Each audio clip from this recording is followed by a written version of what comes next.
Welcome to today's monthly members call with our interim chair, acting chair, Rob Binns, and interim CEO, Ellie Bradley. I am Leanne Kenny. I am the member engagement lead at Nominet, and welcome to you all. Thank you for joining us today. So for those of you who are not aware of the schedule of the call, we have about an hour scheduled. The session is recorded. So please do not make your own recording, and the recording of this is shared in the member hub. So if you have not already accessed the member hub and you would like to, please email us at engagement@nominet.uk and we can give you access to the member hub. And please note not to share or publish the recording on any other platform outside of the member hub, please. Okay, so like I said, we have an hour scheduled for today. In a moment, I'm going to hand over to Rob and Ellie, who are just going to do a short presentation, and then we have lots of time for questions. Brilliant. Thank you, Leanne, and welcome to everybody. Hello, good afternoon. Really appreciate everyone making the time to join us today. Between Ellie and I, we're going to try and provide a brief update on a lot of the work that has been going on. And you'll be familiar with this slide, which is the sort of high-level outline reform plan slide that we shared on the first member call that we had a couple of months ago, sort of articulating some of those areas where, as a company, we're looking to drive change and we're looking to transform the way that that Nominet is approaching the key points that you see highlighted in the boxes on the slide. So we want to give a little bit of an update on that. The way we're going to do this today, between Ellie and I, you'll be pleased to know there's not very many slides at all. In fact, I think there are two. And we're going to provide as much of a dialogue and a verbal update as we can, and then leave as much time as possible for Q&A. So in terms of the reform plan itself, I'm pleased to say we're making good progress. It's clear that this is a process that takes some time. It's not going to happen overnight, but it is being done in a very thorough way, and we are tackling each of the boxes that are here. We'll provide an update on many of the boxes that you see highlighted on the slide here. But we're working our way through it. We're doing it in the right way. And we are doing what we said we would do, right? So these are the areas that we had talked about highlighting, and we're following through on that. And we're working through each of these topics, focusing on delivering the different things that we articulated and that we said we would do. So I'm going to start at the top with the listening process and just reflect a little bit on what we've heard so far in that process. So I'm going to pick out a couple of themes that we've heard so far. Some of you would have been on previous calls where Savanta and Ellie have walked through some of the findings, but kind of the key tenets of what we're hearing so far are a couple of points. So first up, I'd say there's clearly a theme around improved transparency. And, as part of that, we are seeking to respond to that in a couple of different ways. We have restarted up again the production of board reports, summarizing for all of members the output of the various board meetings. So you would have seen that we started that up again. And in fact, there'll be another one coming out in the course of the next sort of couple of days or so here, to reflect a board meeting that we had earlier this week. So the team are just putting that together. A lot of what you are going to hear today was discussed in the board meeting, and you'll see a sort of a more fulsome update on that in the board report that will be published shortly. And obviously, we've already committed to improve transparency around financial reporting and stuff in the year-end accounts, and that commitment remains. Another theme that's come out is accountability and how to think about, particularly in that context, there's a theme that's coming out around the diversification of the business, and I'll come back to that in a second. One topic that is pricing and greater openness about pricing and how to think about those changes. For us, one of the key elements of the Registry Advisory Council is to help support the board on this topic, on pricing. And so we're going to talk about the UK RAC in a minute here, but that for us and certainly for the board and I is a really important forum to help us think through what we need to do in pricing as we move forward.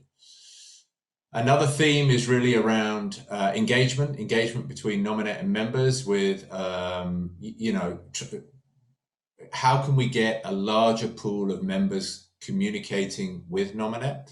And that certainly is that's something that I know Ellie and the executive team, plus the board and I, we feel the same way. We want the same thing. Clearly, the Registry Advisory Council is a part of that. We'll talk about that. But we're also looking for how we get more members engaged, particularly those who maybe are a little bit less engaged in events and forums like this. What are the other things that we can continue to do? So that's a theme that has come out from the listening process so far, and it's certainly an area where we're working on, what ideas we can bring to the table there to help drive that engagement. And then, one last theme I would sort of tease out from the listening process so far would be around sort of public benefit work and having a greater say in our sort of public benefit work, or wanting more focus on that public benefit work. Once again, we have some ideas in progress, and in fact, we're going to talk about a couple of those in the next few minutes here. So I'll save that one and come back to that again, or Ellie will actually come back to that one again shortly. So if I think about the listening process, we're committed to that. We're continuing to go through it. We're doing exactly what we've said we would do in terms of collating and gathering that feedback. You've heard some of those themes, and we're already trying to respond to those themes and deal with some of the issues that are starting to come out. And with that, I'm going to invite Ellie to say a few words about the consultation process, so the online consultation. So Ellie, do you want to? Thanks, Rob. Hello, everybody. Rob is obviously outlining there some of the themes that we've heard already through the poll and through the focus groups as well. And I know we said this last time, but if you weren't on the feedback from Savanta and you did participate, thank you very much for taking the time to do that. The focus groups were a really important input then into the work we're doing now, which is the major part of the process itself, where we have the online consultation that we're inviting all members to participate in, also some of our broader stakeholders and also our employees as well. So if you haven't done so already, it would be fantastic if you could take the time to work through that and give us your thoughts. It covers a really broad range of topics. It talks about trust, it talks about public benefit, our purpose as an organisation, and also the scope of our activities. So we'd be really keen to understand your views on that. And we're also asking for thoughts and ideas as well around things like the forum and the reintroduction of a forum, and what form that should take, and also ideas for how we do get out there and engage with a broader set of members. We know that we have some challenges with some members that don't routinely engage with us, and we don't hear from them, so we really want to understand that. It is, as I've said, going out to all members, stakeholders and staff. It's really important that we hear from members and stakeholders. You'll be aware that in our articles we have this obligation to act in a way that's consistent with a public purpose. And indeed, the UK government has reserved powers over the operation of the UK registry as well. So they're a really important stakeholder, but we'll also be talking to organisations that represent small business and end users as well. So encouraging as broad a perspective as possible into that process. Following the online consultation, there'll then be some further deep dive interviews. And as you go through the process, you'll be asked at the end if you'd be willing to participate in a deep dive interview where we can really test what we hear through the online consultation. And we'll provide further updates throughout the process, and there'll be an opportunity as well to hear from Savanta again. So we're a long way into the process now. I think it's really valuable. We're getting some fantastic insights, and this next phase is incredibly important. So please do take the time to get involved. The survey itself is open until the 9th of July. Thank you. I'll hand back to Rob.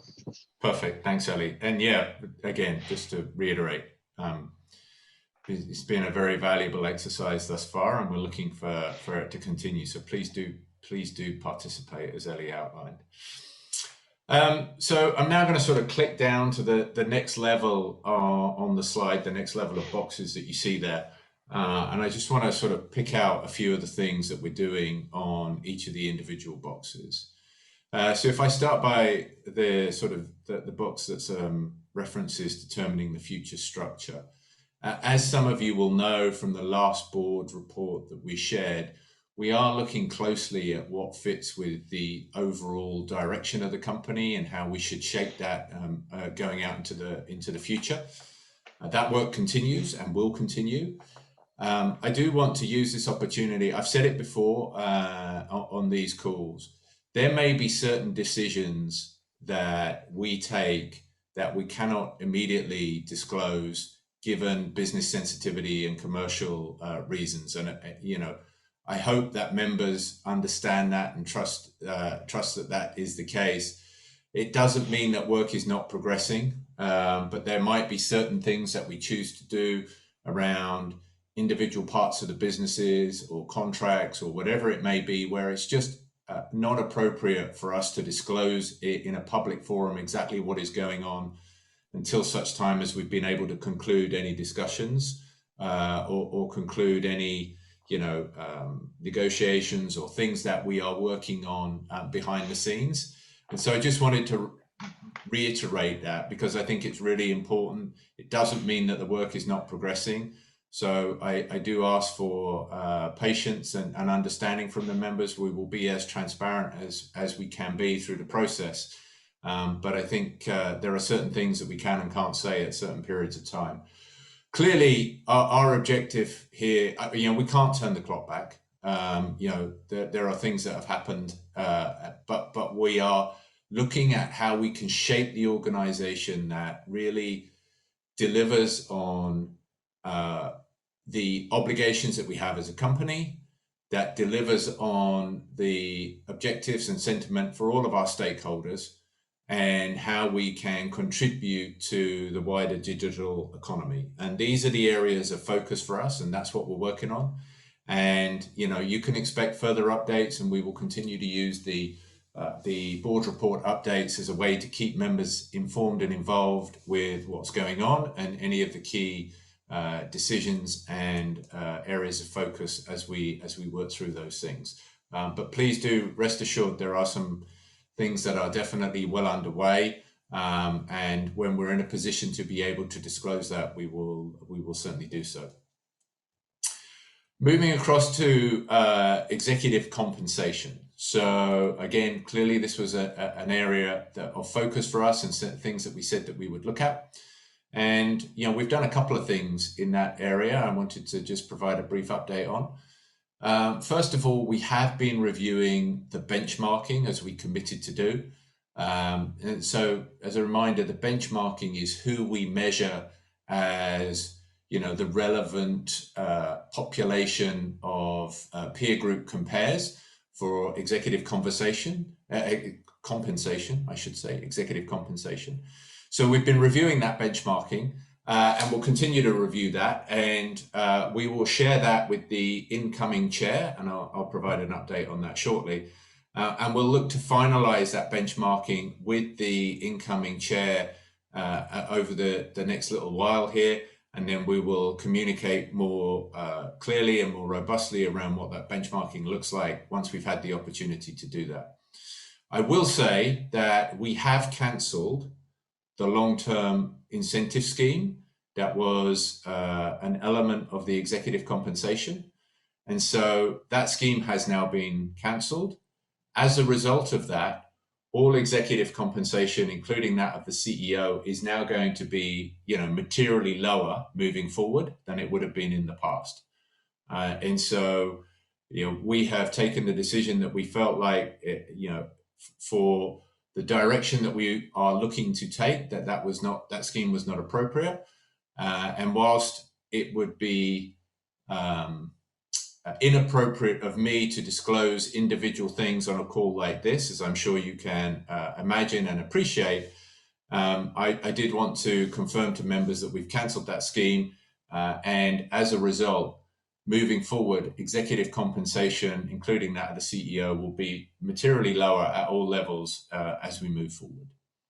We will continue to make further adjustments to the various packages as we progress here, as we finalize the appointment of the CEO. And as I said earlier, once we have the opportunity to agree the new benchmarks with the incoming chair, once he or she has kind of aligned those things, we'll be in a situation to update members, more clearly on kind of how those packages and how those changes are moving forward. So stay tuned for more. But clearly good progress underway in terms of addressing that particular issue and addressing that particular topic. The next, as I move across, the next box, member engagement is the next sort of topic to cover.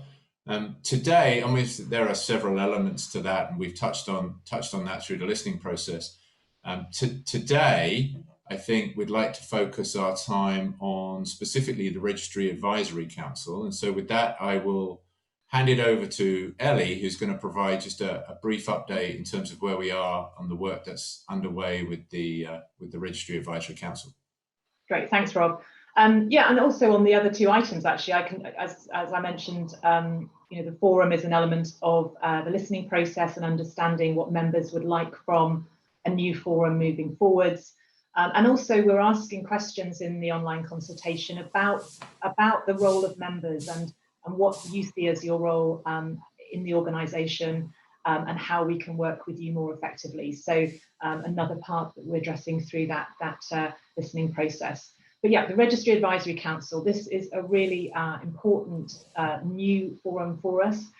Really great to see that we've got 14 different members who put themselves forward for posts on the council. Shortly after today's meeting, we're going to be updating the website with a list of those candidates and also their election statements. So do have a look at that. Really pleased that so many members have decided to engage with that. We do see this as a really important forum going forwards. Next week we'll be holding a webinar with those that are standing, that are able to attend that webinar. So there'll be an opportunity for members to put their questions to the candidates, and voting will open as well next week. So moving at pace on the Registry Advisory Council, and we're really looking forward to getting that in place before the sort of the height of summer. So fantastic to see that progress, and we're looking forward. I know the board are looking forward to working with the Registry Advisory Council. And just maybe on that, Rob, I don't know if you want to just mention a bit about how you see the Registry Advisory Council from the board's perspective. Yeah, sure. I mean, I think look, it's a critical component of how we see not just member engagement moving forward, but how members can help provide a voice into the boardroom. So I'm delighted at the response that we've got. I'm looking forward to getting it started, getting it moving. And I think I speak on behalf of the whole board that when we see this as a really, really important part of the overall series of changes and reforms that we are making.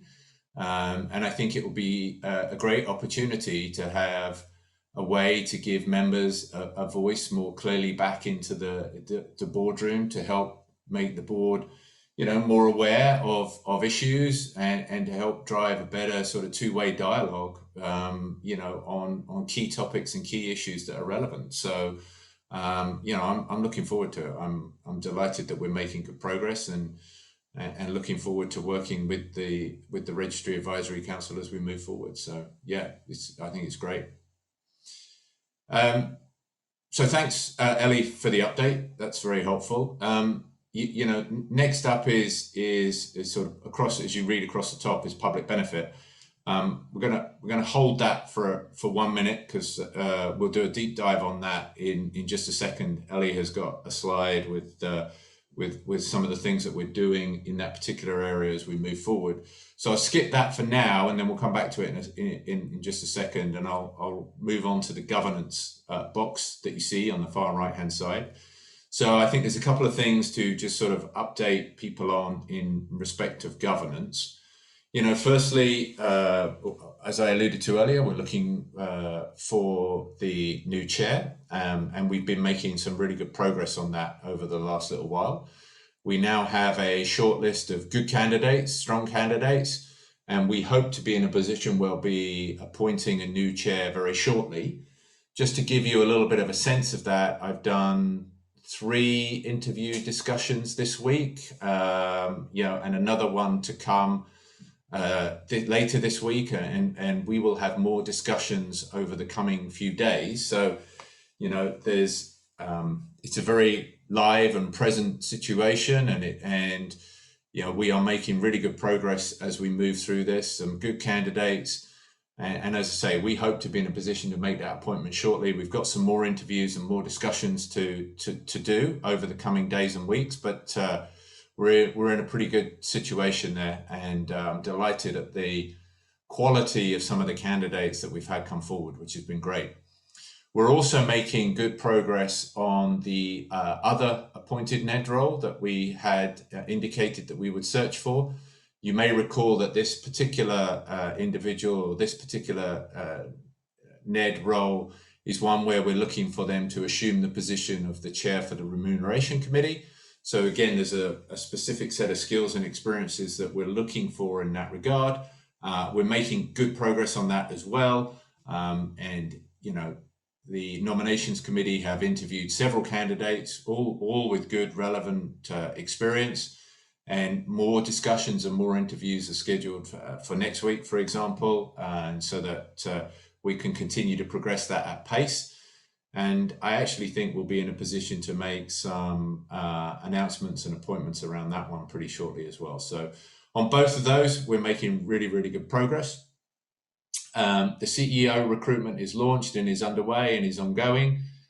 As we've said before, this lags a little bit behind so that we can make sure that the incoming chair, whether or not he or she is, well aligned to the appointment of a new CEO. So that continues to progress, and we're making good progress on that.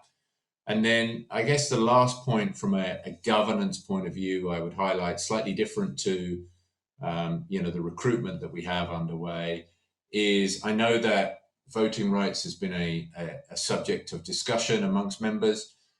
These are now published, and we will update them quarterly. If you have any questions in regards to those voting rights, then I would encourage you to get in touch with the Nominet team directly, and we will work our way through that.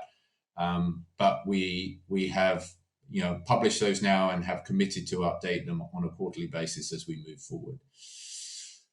So before we move on to the public benefit part, hopefully what you see from that is across those key boxes that we committed to make changes around, we are making real significant progress in each of the individual boxes.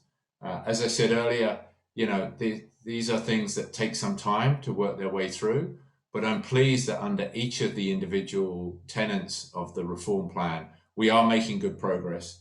We are listening to the feedback that members gave us, and we are specifically taking action against some of those steps. And so whilst there continues to be more to do, and we're not confused about that, we recognize that there continues to be more things that we can do, more progress that we can continue to make, and things that we can wrestle to the ground and finish and complete. We know all that, but we are making the right strides in the right direction and listening to the feedback that we're getting and acting on that feedback. And hopefully this update gives you a sense of that and a bit of color around that. So with that, Ellie, why don't you provide some additional detail and color around the things that we're doing in public benefit? Thanks, Rob. Can we go on to the next slide, please? Brilliant. So just wanted to provide an update on a few things that we've been doing recently, introduce a new initiative that we're working on at the moment. Hopefully you're aware that last year we did double our public benefit spend, supporting a whole range of programs, and there'll be lots more information available about our public benefit work in this year's social impact report. We've also been working on some key programs in recent months. So we've got a really great piece of work with Open UK, which is the open source software, hardware, and open source data organisation. They provide summer camps for children, and we've been able to work with them on a digital inclusion programme for this summer. We've also got the REACH programme, which is a real flagship activity where we're working under our, we talk about connected, inclusive and secure programmes as part of our broader purpose. Well, we've got a really interesting programme under that secure pillar where we're working specifically with the foster sector and the care sector as to how to provide a safer online experience for children in care and coming out of care. So that's a major programme with a range of different organisations involved in that sector. We're also doing some work at the moment. We have committed, as hopefully you're aware, a significant proportion of the existing reserves towards public benefit activities, and we're doing some thinking around some large programmes of activity that will actually draw on those reserves and sit alongside and as well as the 10% of revenue that is now directed specifically to public benefit activities. And one of the things I think we've heard really strongly is how do we provide a greater connection between our members and the work that they do and that broader public benefit activity and social impact work that we do within Nominet. And we want to try and make those connections more easily, more apparent. And so we've been working on an idea called GiveHub, which would enable members to actually apply for funding for specific programs that they're involved with or charities that they work with in their communities, still under that sense of connected, inclusive and secure, so still within the purpose, but actually provide funding to a charity that really matters to a member. So on that one, we're just working through the finer details and we're hoping to launch a pilot really, really soon. We think it will hopefully be a really good way to provide a stronger connection between that public benefit idea and that sense of the purpose of the organisation and the things that you as members really care about. So more information will be available on that in the coming weeks.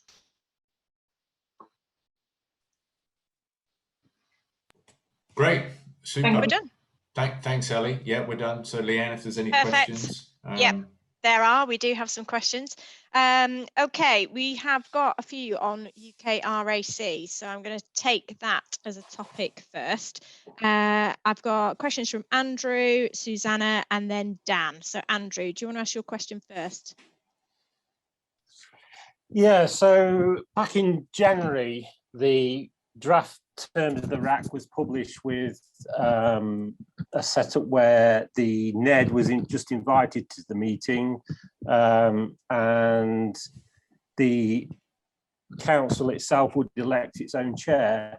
Then the most recent version of the terms that's just been published in June says that the NED would now be the chair of the RAC, and to change the NED, you need a super majority of the RAC, which is 2/3. So I just wondered what was the reason that you've made a NED the chair of the RAC, and why doesn't the NED just sit in on the meetings? And if you want the RAC to give independent advice to the board, what's the point of having the chair as a member of the board? And why and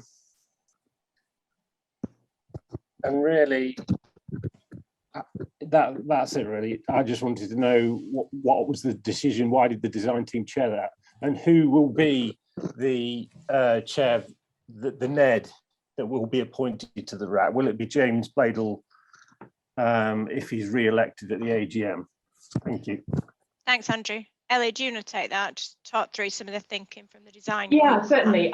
So you're right, absolutely, that the terms of reference have evolved, and that's thanks to a lot of work from the Registry Advisory Council Design Group, who I think put a lot of effort into a very, in very short order, trying to create framework within which the RAC can be really effective.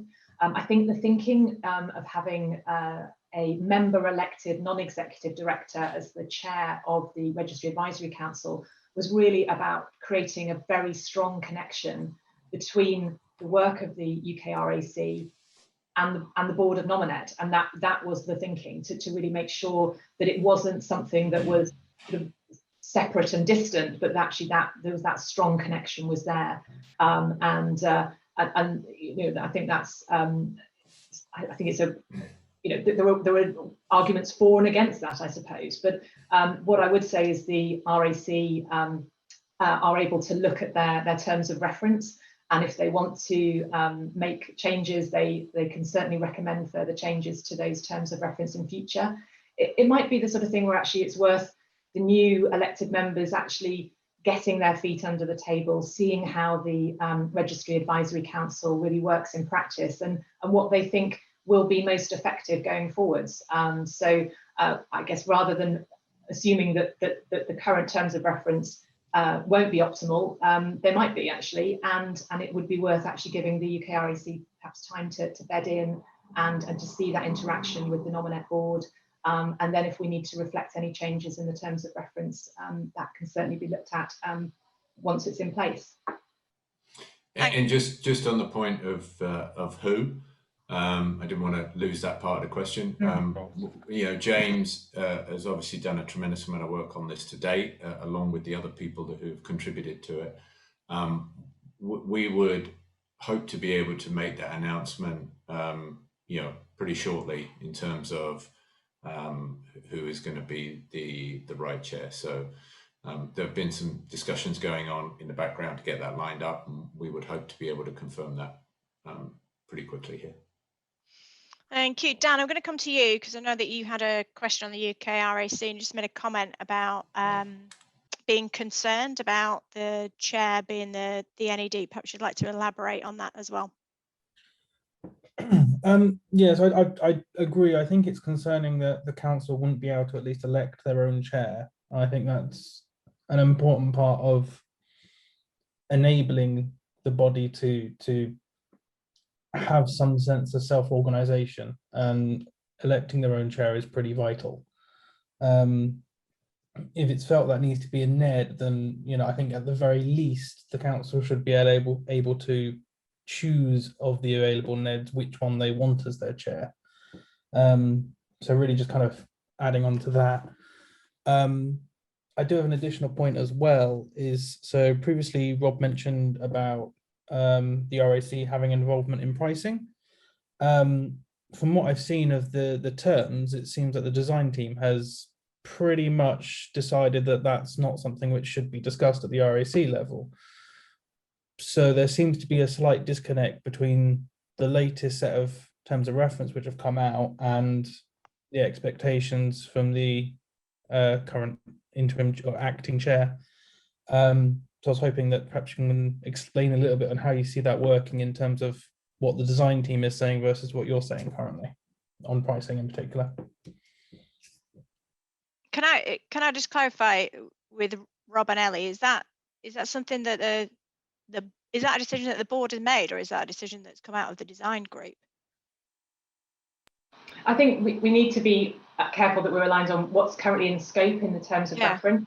I think that obviously there are some challenges, and we got that, you know, we were asked to get some competition advice. You know, we have to be quite conscious of where the decisions are taken. I think understanding perspectives and engaging the RAC on thinking in relation to price is one thing. We can't have the RAC making decisions about price.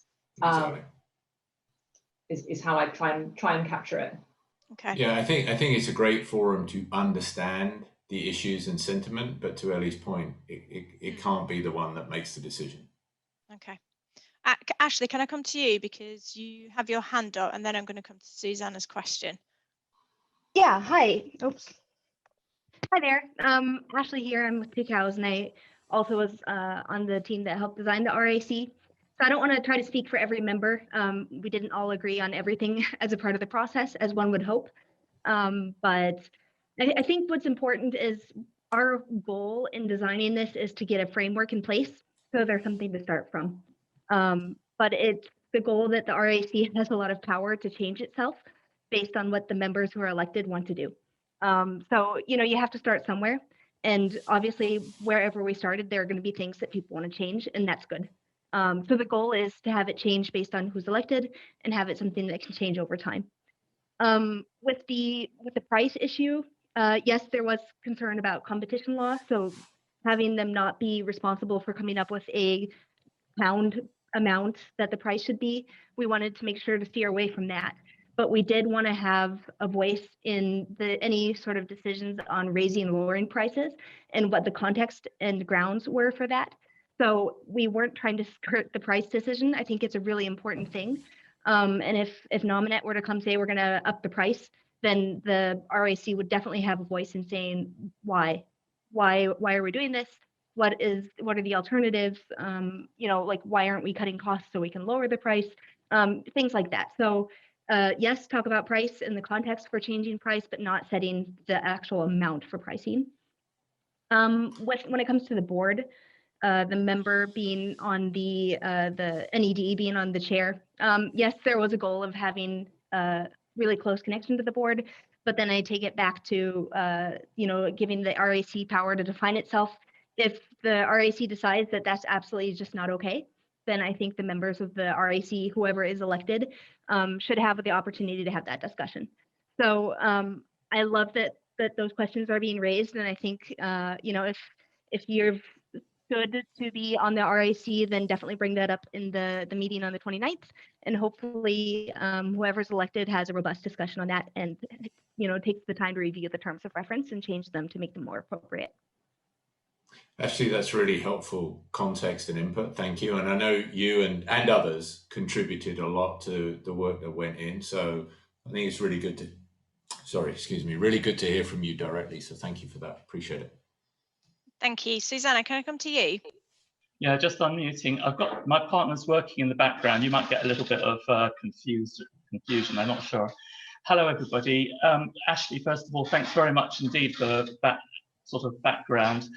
I thought that was brilliant. But the principle that elected members are representing the entire membership, not just people they agree with, but the entire membership, and that the council should be self-determining in terms of its own operations. That doesn't mean it has executive powers within Nominet itself, but for example, the issue that Andrew raised, which is over, you know, what happens if the elected council decides, yes, actually, we want the right to choose our own chairman. That just seems reasonable. That's self-determination. So I'd be quite interested to know whether the board would actually accept that proposal if there was a majority in the council who said, actually, we want to choose our own chairperson, sorry. And another thing on the UK RAC, I mean, there are other aspects of representing membership and the voice, elected members owning their own voice. So, for example, would the board and executive agree to letting the UK RAC moderate the new members forum when it starts and appoint the moderators? That would seem reasonable since it's meant to be the members forum. And again, that would be a demonstration of trust on the part of the Nominet team, that they trust the elected members of the membership to handle their own forum. I suppose you could extend that to social media platforms. Could the UK RAC run its own social media platform, for example, on Twitter? Maybe not straight away, but that could be a sort of, there could be a range of directions which would demonstrate that the UK RAC is genuinely and openly the voice of members, and it's not some kind of group of sock puppets, or that it's not being controlled by a parachuted in chairman that the forum's not going to be censored in any way or deleted like it was before. You can understand in the climate of fragile trust that the UK RAC can either be significant and a genuine voice, or it could actually just lose the trust of members again. So I guess I'm picking up on what Ashley said and acknowledging that it could take a bit of time, but should we think that the direction of the UK RAC is a bit more autonomous within its own structure than simply being kind of told what is and what is not allowed within their own structure by the board? Okay, thanks, Susanna. Leanne, shall I? Yeah. Sorry, shall I just come back to Susanna, just on, if I just answer the 2 points about the forum and social media, and then maybe go to Rob and on the board's perspective on the chair aspect. I think really interesting idea to have the UK RAC moderating the forum. I think, as I mentioned, we're asking about members' expectations around the forum as part of the listening process. We're trying to make sure that what we do introduce, I'm very conscious that there are new forums that have sprung up, and we want to make sure that anything that we do put in place is useful and valuable and really gets that engagement. But the idea of UK RAC councillors actually moderating that could be really interesting. I think there's things we need to bear in mind in terms of the capacity of individuals, and also we're all going to have this challenge with the online harms regulations around user-generated content, and so we need to think about some of the criteria and those sort of things. But in principle, I think it's a really interesting idea. And similarly with Twitter account and using social media as a way to generate ideas and thoughts coming into the UK RAC, absolutely. Again, I guess from the perspective of those that are elected, they would need to give some thought to whether they have positions that they take as the UK RAC, or how people interact. But I think all of those things can be addressed and worked through. But in terms of concepts, then yeah, let's actually think through how that could work effectively once we've got the new elected members in place. Yeah, no, I think you said it well there. I think you said it well there, Ellie, and there are other ideas that we are kicking around as to things like the RAC having an independent secretariat to support it, which if the RAC feels like that would be helpful, that's a good example where hopefully it will give some of the autonomy that you're making reference to. As for the point around the chair, look, I think if you come back to the point that Ellie made at the start, which is the connection to the board, that's why we think it would be valuable.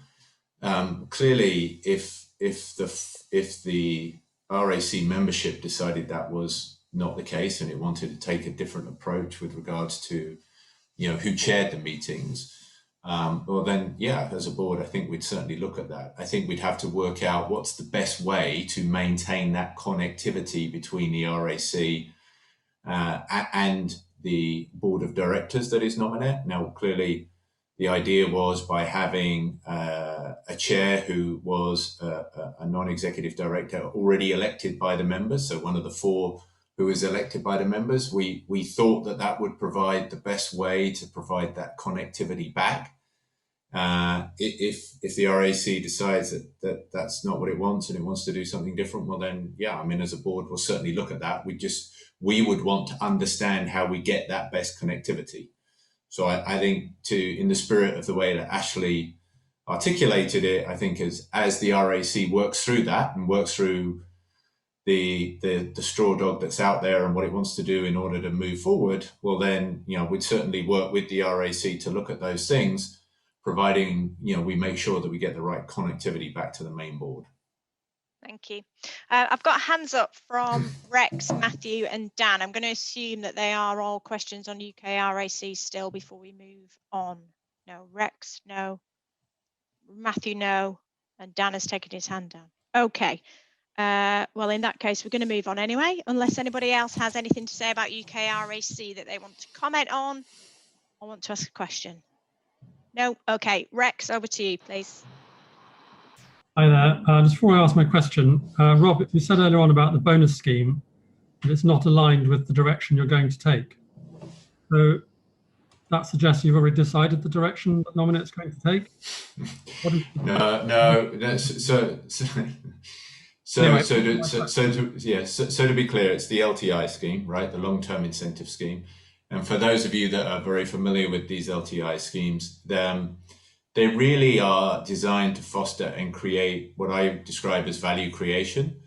They're about how the intent is to grow the value of a company, to make a company worth, lots more money in the external market or the public market.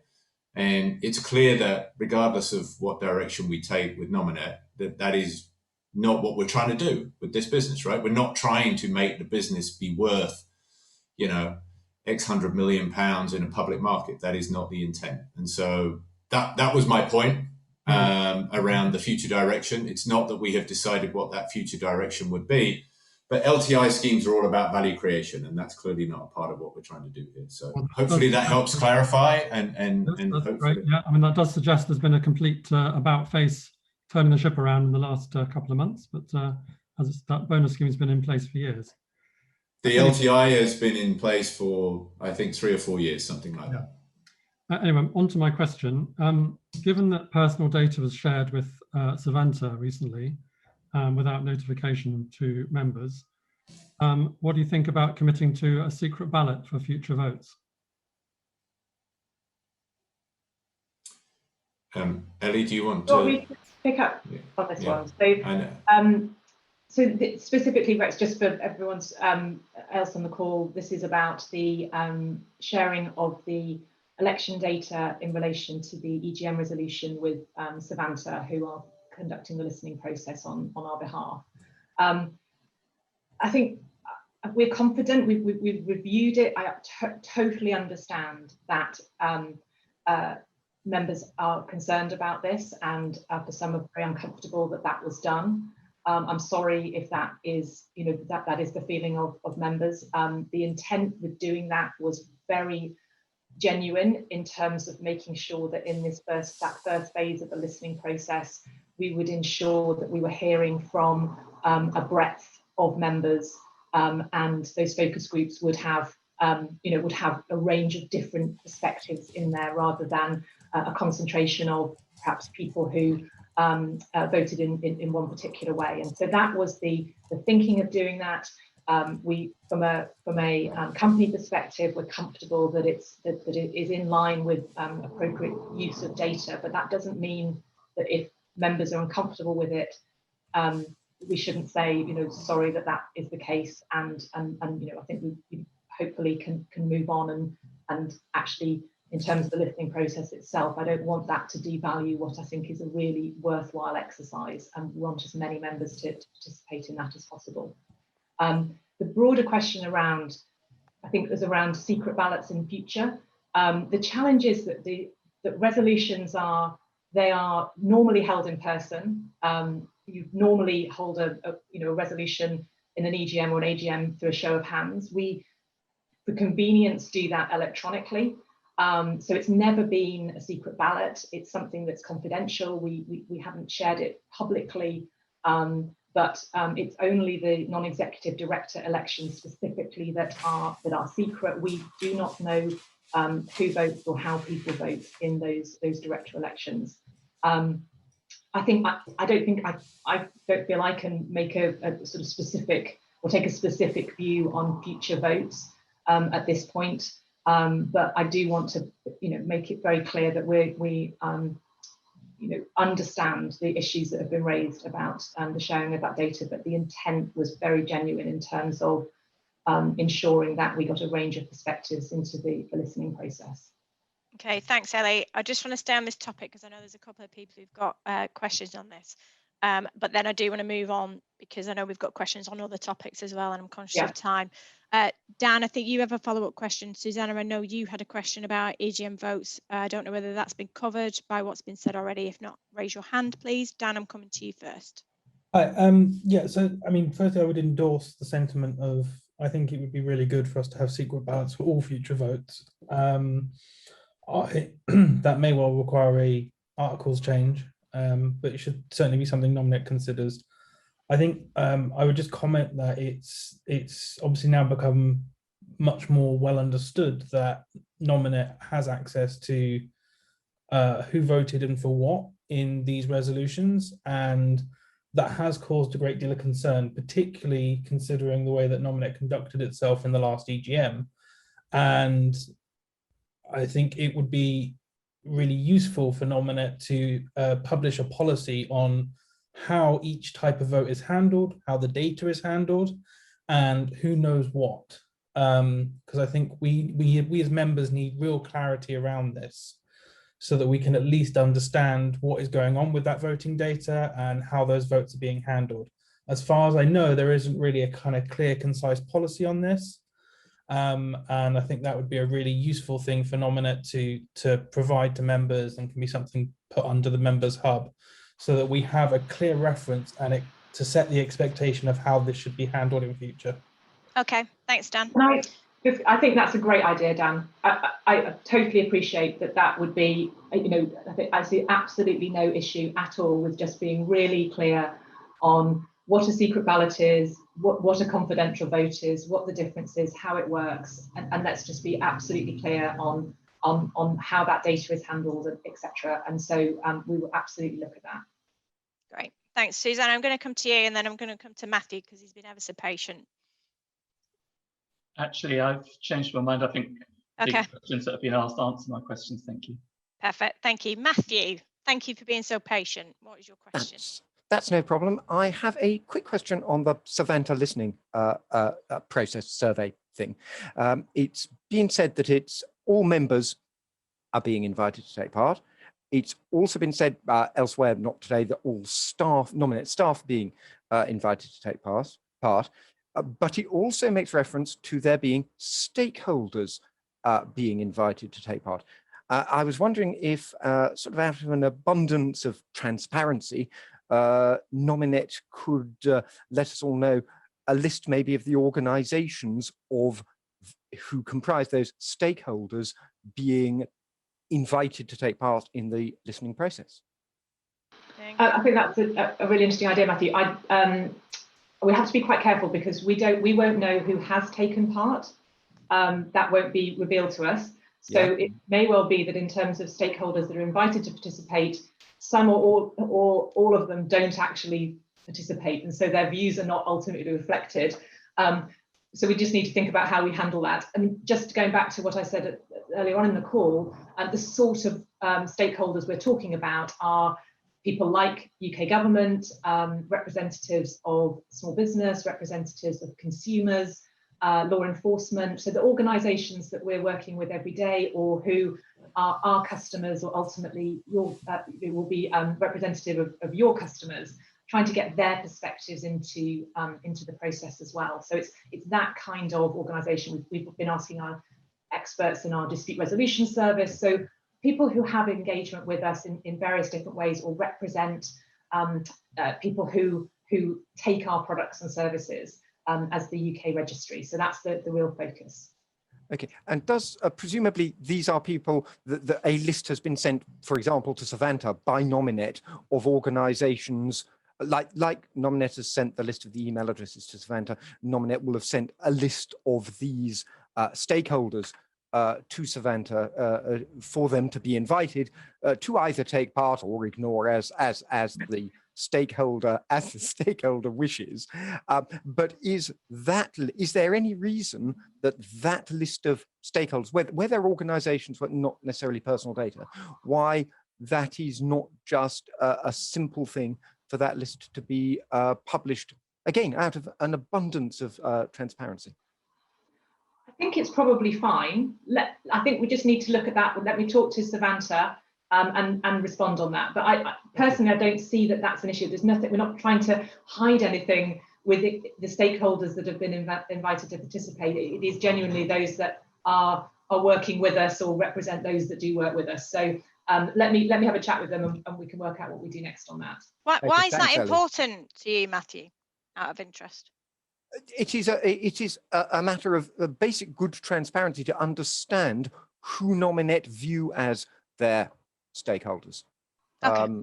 Because it's certainly not, from the perspective of a member, it's certainly not entirely clear who the board of Nominet or the regard as being stakeholders. And I think it's so in that respect, it it could be groups, it could be law enforcement partners, it could be government. It doesn't necessarily have to be named individual organisations. I would expect sort of within law enforcement, you'd be able to name the particular organisations that are being invited. I don't. Yeah, and for example, I mean, non-law enforcement, Matthew, we're very transparent around the law enforcement agencies work with. They're all listed on the website.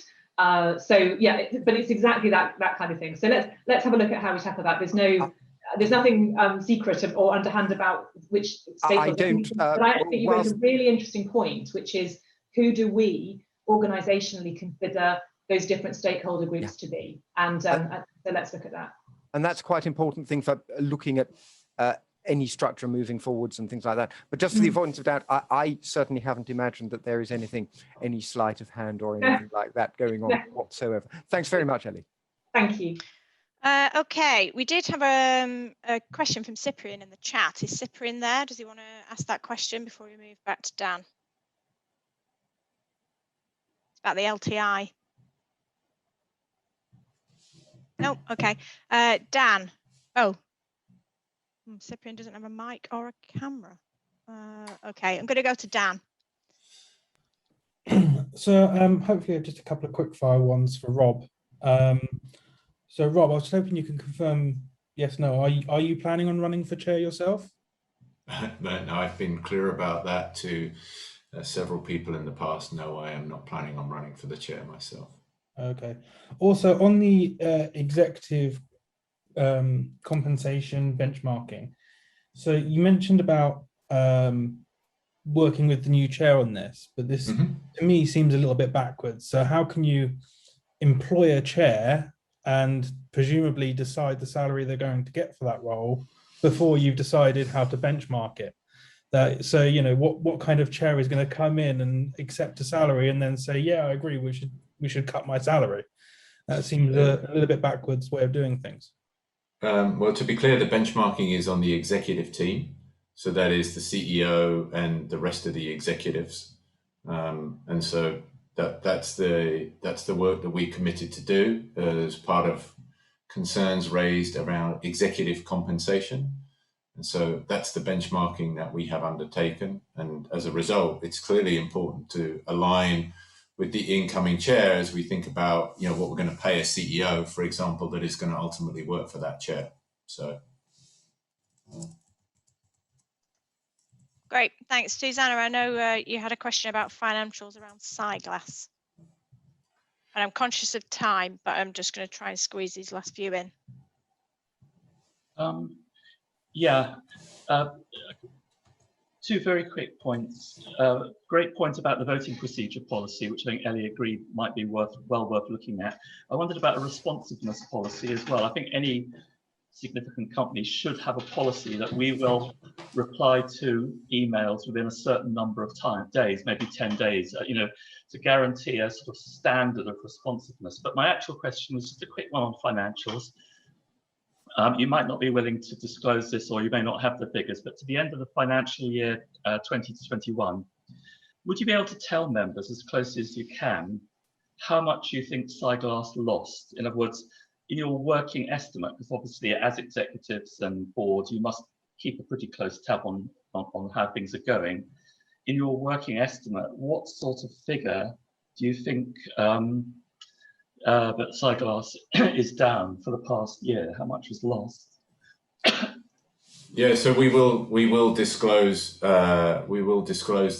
Well, as we've committed to do, we've committed to improve the disclosure around our segmental reporting and the individual lines of the business. You're right. I'm not going to disclose it on this call, partly because I don't have the numbers in front of me, and partly because it requires a discussion around setting out the context of what's in and not included, and so we've committed to that transparency, and we will do that. I'm not. It's not the right. This is not the right forum to do that, but we have committed to improve that transparency. Would the closure of Sightglass be a possible subject for discussion?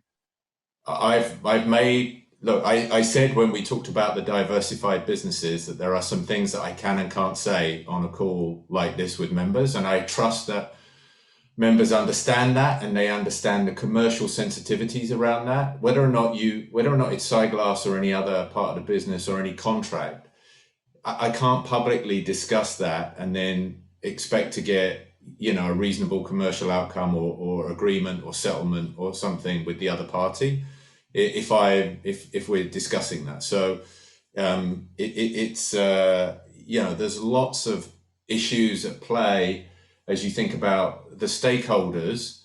You know, there are employees in the business. I can't have a conversation about stuff that goes on without recognizing all of those stakeholders. And that's why I said earlier, I asked for members' trust and patience to help us work through that.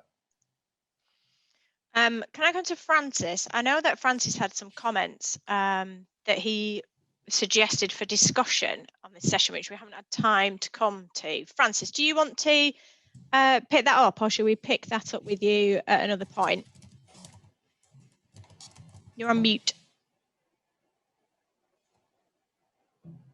You're still on mute. Can't hear you, Francis. Can you hear me now? Okay, we'll come back to him. Right. I can hear you now. Yeah. Yes, so good. Yeah, it's probably best to pick it up another time, but just briefly, I wanted to propose and suggest that Nominet take a leading role in planning a digital ID setup for the UK. Okay.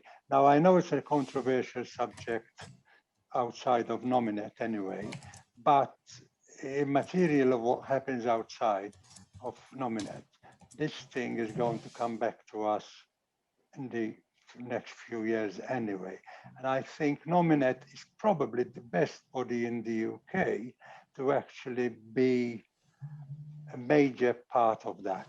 And what I was partly proposing, the detail has to be worked out, is effectively a new LTD relating to an ID or whatever it could be, but based on a tax number or VAT number associated with any personal or commercial domains.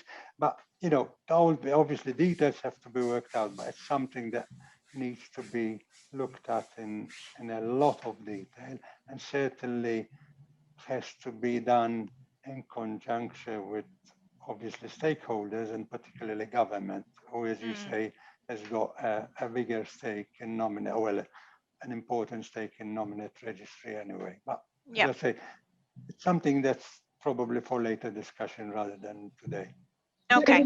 Just really interesting idea, and I would say that some other CCTLDs do have, or have for some years actually, been involved in digital identifiers.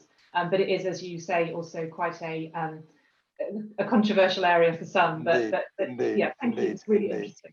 That's okay. Yeah, the last point that I made with that was simply another a subset of that, if you want, about some sort of secure email with handshake. It's been done in other countries where effectively it could be equivalent to a registered letter being or hand delivered to a company or an individual. But again, that's something which I think Nominet should take the lead on. Perfect. Thank you, Francis. Okay, Rob, thank you. Rob, I know you have to leave. I know that Rex has a question on the 25 year. So it's probably something that Ellie can pick up, I would imagine. So Rob, if you need to finish, that's fine, and we'll just get Rex's question in very quickly. But which I appreciate your flexibility. Thanks, Leanne. I just want to say thank you once again to everyone for joining and participating. Lots of questions, good dialogue. Thank you. Hopefully, what you've heard from Ellie and I is a sign of the fact that we are working through the issues, that we have been listening and we have been trying to respond. you know, we've said it before and we'll say it again. Not every member is going to agree with everything that we do, but we are trying to plot a path forward that involves listening to members for their feedback, taking that on board, acting and shaping the future direction of the business as is appropriate for all those concerned. So we appreciate your patience and thank you for listening, and I really appreciate it. Thank you very much. Thanks, Rob. Okay, Rex, as you have put it in the chat, final question, please. Well, thank you for letting me play the final question. Really, yes, I mean, I was just going back to something that people have mentioned before. As you will all know, it is Nominet's 25th anniversary. Somebody said the promotions that have been announced have something to do with that, but they don't. They just seem to be like normal promotions to me. What about doing something special? I mean, we might be having a bit of a bump in the road at the moment, but 25 years is a big achievement over a long period of time. So please, Leanne, your team, and people like yourself. Well, what would you suggest, Rex? Big party. Get a wider recognition of Nominets and the role of domain names in the UK. It's not just maybe not just members getting a cheaper deal on some domain prices that they may or may not pass on to end users, but something bigger. It's a really good point, Rex. We are looking at it, and I think, you know, and actually for me, this isn't about Nominet's 25th year, 25-year anniversary. This is about the industry, exactly what you say, the members that we've worked with over all of that time, and how through that the collective success of the industry. So that's, you know, we are giving some thought to that at the moment. So thank you for the prompt there as well. Thanks, Rex. Dan, I know you've got your hand up. Is it quick? No, he's taking his hand down. Okay, right. We are a little bit over time, so thank you for being patient. Thanks ever so much for joining us. Obviously, the recording will be available on the Members Hub. I'm just going to make a really quick plug for the UK RAC candidate webinar on Tuesday. You can register for that. It is at 2 p.m. So if you're interested in meeting the candidates and asking them questions, please do join us for that. Hope to see lots of you there. So yeah, thanks very much for joining us. Thank you to Ellie, and thanks for all your great questions, and hope to see you soon. And for anybody who has not received the email from Savanta and has put it in the chat, I will follow up with them. And if there is anybody else that you know that hasn't received it but thinks they should have, then just ping an email to engagement@nominet.uk and we can follow that up with them. Okay, thanks very much, guys. Thanks for joining us. Thank you.